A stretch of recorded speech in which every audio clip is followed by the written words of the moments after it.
Confrontant, dérangeant, divertissant. Richard Martineau, il brave l'opinion publique depuis plus de 3 décennies. Oublions jamais de placer les choses en perspective. Ça aurait dû être une grande célébration. C'est quand même gros ce qu'on évoque là. Très significatif pour bien comprendre tout ce qui s'est passé. Un professeur, pas comme les autres. Luc La Liberté. Luc, deuxième débat républicain ce soir à 21h. Est-ce que Trump va y participer? Non. Donc, il n'y avait absolument pas. J'ai essayé de garder un suspense, ne serait-ce qu'une fraction de seconde. Donc, pas de suspense. M. Trump va plutôt se diriger vers Détroit. Alors, comme Joe Biden, on en avait discuté hier, comme Joe Biden est allé rencontrer les travailleurs en grève de l'industrie de l'automobile, M. Trump s'invite donc à Détroit pour y aller d'un grand rassemblement, ce genre de foule très partisane qu'il aime beaucoup, qu'il affectionne particulièrement. Et on pense qu'il va aborder cette question-là pour se présenter comme une meilleure alternative dans ce domaine précis, dans le secteur de l'automobile. Il va essayer de se présenter donc comme une meilleure option que Joe Biden. Ils vont donc être 7 sur scène. Et une des choses qu'on craint ce soir, parce que je pense qu'il va quand même y avoir des codes d'écoute intéressantes. Les débats, c'est toujours couru. On ne battra pas de record, je ne le crois pas, mais on va quand même avoir de bonnes codes d'écoute. Ils sont 7 essentiellement à se battre pour qui peut être le numéro 2 ou qui pourrait gagner le prix de consolation. Parce qu'il y a des mouvements entre les candidats, mais rien jusqu'à maintenant pour permettre d'ébranler Trump. Donc, on peut parler de Mme Haley, on peut parler de M. Christie, qui a été particulièrement virulent ces jours-ci, Tim Scott encore. Donc, mais personne ne bouge de manière significative, sauf DeSantis en passant vers le bas. Oui. Luc, c'est les républicains qui voulaient pas l'inviter. Est-ce qu'ils voulaient participer au débat ou c'est eux autres qui ont dit non, reste chez vous? Qu'est-ce qui s'est passé exactement? Pourquoi il n'est pas là? Toujours la même stratégie. M. Trump considère, grosso modo, et c'est moi qui le formule comme ça, qu'il n'a pas à s'abaisser à ça. Pour lui, il se comporte comme s'il était déjà le candidat.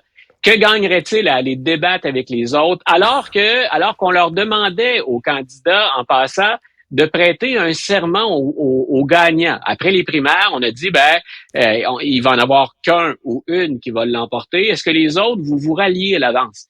M. Trump a toujours refusé de faire ce serment-là, de dire, je vais me rallier. Et le message qu'il passe, c'est, chiquez la guenille entre vous, vous êtes très loin derrière et je n'ai pas à me soucier de ça. Et honnêtement, c'est pas une mauvaise stratégie. Si on se place dans sa position, quand on domine par, selon les sondages, 20 à 30 points sont plus proches poursuivants, parce que M. DeSantis, c'est ce que je mentionnais rapidement tout à l'heure, il est en chute libre ou à peu près, autant dans les sondages que dans les bailleurs de fonds, dans les donateurs qui sont de moins en moins généreux. Donc, M. Trump a beau jeu de faire ça. Par contre, bien sûr, si j'étais sur scène, je tenterais de me démarquer des autres. Peut-être même que je ne ferais pas de Donald Trump ma première cible. Peut-être que je me contenterais d'essayer d'éliminer d'autres joueurs pour justement remonter un peu dans les sondages, décoller quelque chose qui ressemblerait à une campagne contre Trump. Une autre tuile qui s'est abattue sur lui, là. Il y a un juge de New York qui a déclaré qu'il avait gonflé la valeur de ses avoirs sur une période de 10 ans. D'ailleurs, la valeur de sa maison, il l'avait multipliée par 10. Écoute, c'est incroyable.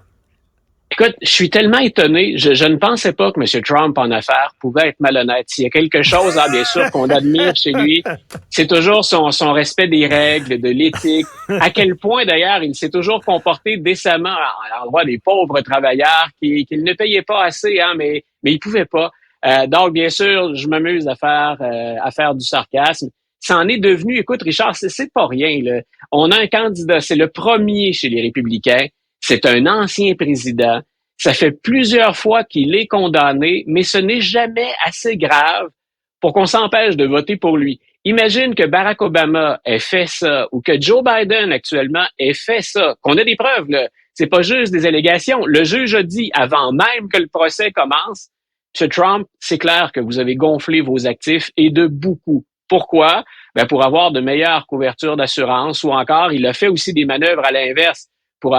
Écoute, ça n'a absolument aucun sens. Mais c'est banal. Tout ce qu'il fait est tellement gros que ça, en comparaison, ça a l'air banal. Mais ça ne l'est pas. On parle écoute, la poursuite, là, c'est Laetitia James, la procureure du district de Manhattan, qui le poursuit pour 250 millions de dollars. Pour un milliardaire, c'est peut-être pas beaucoup. j'ai pas les avoirs nécessaires pour gonfler les miens à la hauteur de 250 millions de pénalités encourues. Mais écoute, c'est un bandit. C'est un bandit, c'est ça, là. C'est là où je répète depuis je ne sais trop combien de temps, on ne parle plus maintenant d'équilibre entre démocrates et républicains. Il y a une partie des républicains qui malheureusement a perdu la carte. Et Donald Trump est pas mal le chef de file. Ils sont pas tout seuls. Il y a le sénateur démocrate Menendez là, qui vient d'être pris pas mal la main dans le sac. Là, 450 000 en argent liquide, des lingots d'or, une Mercedes dont il ne dit pas qui est le propriétaire ou qui le lui a offerte. Il n'est pas le seul politicien corrompu, Donald Trump, mais il a passé sa vie à tromper et à mentir. Il a fait ça à la Maison-Blanche et il a fait pire que ça. Et c'est là où je dis, c'est plus un combat entre républicains et démocrates. Les démocrates ne sont pas parfaits. Mais quand on suit Donald Trump, c'est probablement la pire avenue à emprunter pour les États-Unis au moment où on se parle. Et je dis ça comme voisin concerné. Comme Canadien ou Québécois, j'ai tout intérêt pour l'économie canadienne et l'économie québécoise à ce que les États-Unis retrouvent une certaine stabilité et qu'ils soient en bonne santé. Et ma réaction souvent quand je parle de Donald Trump s'explique par ça.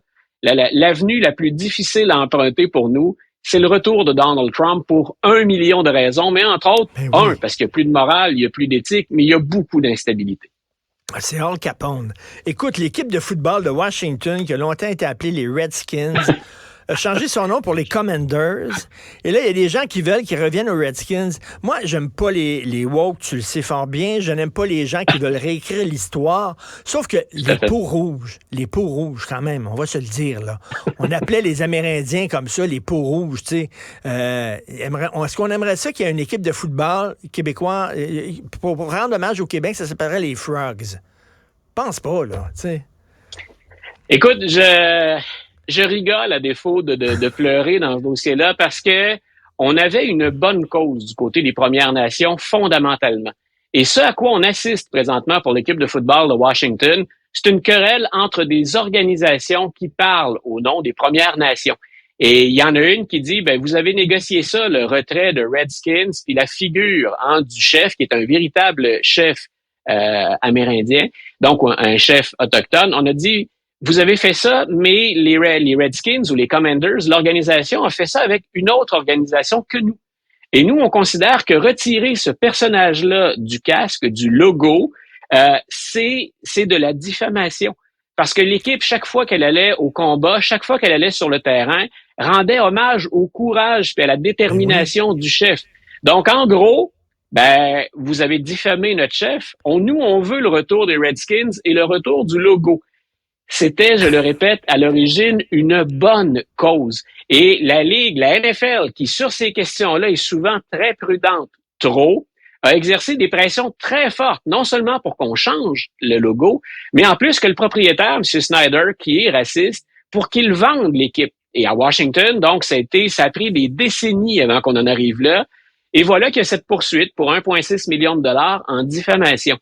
Sur le fond, retenons que c'est une querelle entre groupes qui prétendent parler au nom de l'ensemble des Premières Nations.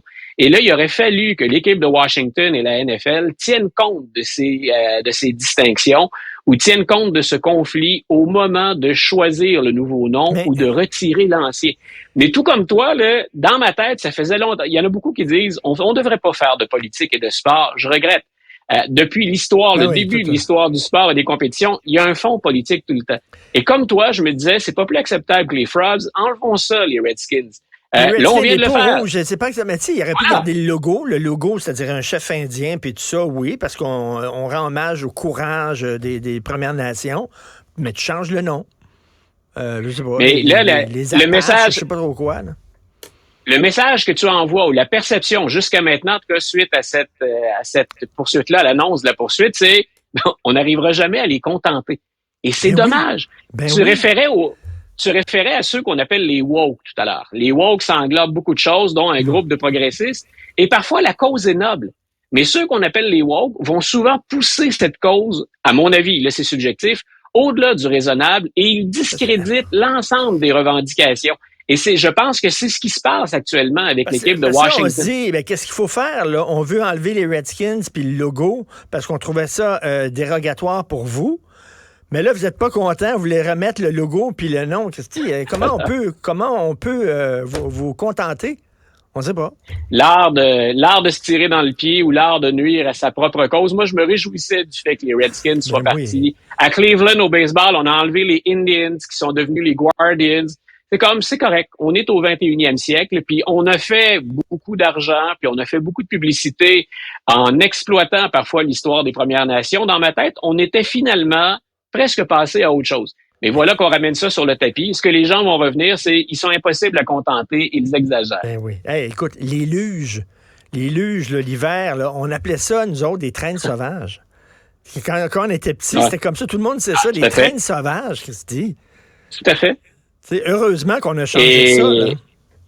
Ben voilà, il y a des choses qui relèvent, en guillemets, du gros bon sens, du respect fondamental. Ben oui. Après ça, essaye d'imaginer une poursuite pour dire que non, ça réfère à un idéal d'une autre période et qu'on devrait ramener cette appellation-là. Là, je suis le premier à débarquer de la luge ou de la traîne sauvage, appelle-le comme tu veux, mais je glisse plus. C'est excellent. Merci, Luc. Super. À demain. Bonne journée.